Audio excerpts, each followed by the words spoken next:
গত কয়েক বছরে ডেঙ্গি রীতিমতো কালঘাম ছুটিয়েছে রাজ্য সরকারের, তারপরেও যেন টনক নড়েনি। এরই মাঝে ঝাড়গ্রামে নিকাশি নালার দুরাবস্থার ছবি ফুটে উঠল সিএনএর ক্যামেরায়। বেহাল নিকাশি নালার জেরে দেখা যায় রাস্তায় জমেছে জল, বেড়েছে আবর্জনার স্তূপ। সেই নোংরা জলে উকি দিচ্ছে মশার লার্ভা, যার জেরে পাল্লা দিয়ে বেড়েছে ডেঙ্গির চোখ রাঙানি। এই যে আবর্জনা চারিদিকে দেখুন, ঝাড়গ্রাম শহরে 18টা ওয়ার্ডের মধ্যে প্রতিদিকে আবর্জনা নালা সব জল জমা হয়ে আছে। এর জন্য ডেঙ্গু বেড়েই চলেছে।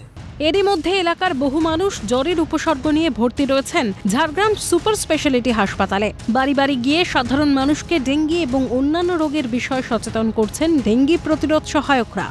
বাড়ি বাড়ি আমরা পৌরসভা থেকে আমাদেরকে পাঠিয়েছে ডেঙ্গু সার্ভের জন্য। আমরা সবাইকে সচেতন করছি যে জল যাতে না জমা থাকে। গাছের গোড়ায় অনেক সময় ফুলের টব থাকে না, ওগুলোতে জল জমে লার্ভার সৃষ্টি হয়, ওগুলো যাতে পরিষ্কার করে। আর সামনেই তো বর্ষা আসছে, ওই জন্য পরিষ্কার রাখার জন্য আমরা সচেতন বার্তা দিতে এসেছি। জানা গিয়েছে মশার আতুরঘর থেকে ঢিল ছোড়া দূরত্বে রয়েছে ঝাড়গ্রাম পুরসভার চেয়ারম্যানের বাড়ি। তারপরেও যেন হুঁশ ফেরেনি পুরসভা কর্তৃপক্ষের।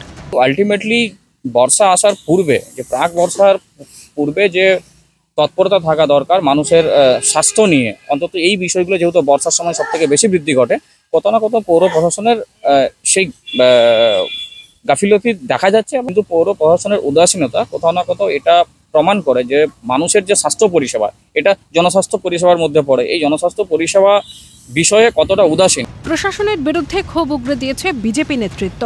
যে রাস্তাঘাটগুলো খানাখন্দে পরিণত হয়েছে, ড্রেনেজ ব্যবস্থা ঠিকঠাক নেই, অল্প একটু 10-15 মিনিট জল হলেই পুরো ঝাড়গ্রাম ভেসে যায়। মশার যে উপদ্রব হচ্ছে, এতে মানুষজন বিভিন্ন রোগে আক্রান্ত হচ্ছে, কিন্তু মিউনিসিপ্যালিটি কোনো রকম হেলদোল নাই।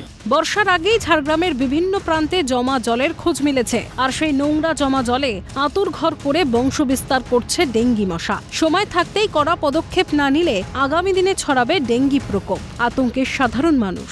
ঝাড়গ্রাম থেকে বিদেশ বেরার রিপোর্ট, ক্যালকাটা নিউজ।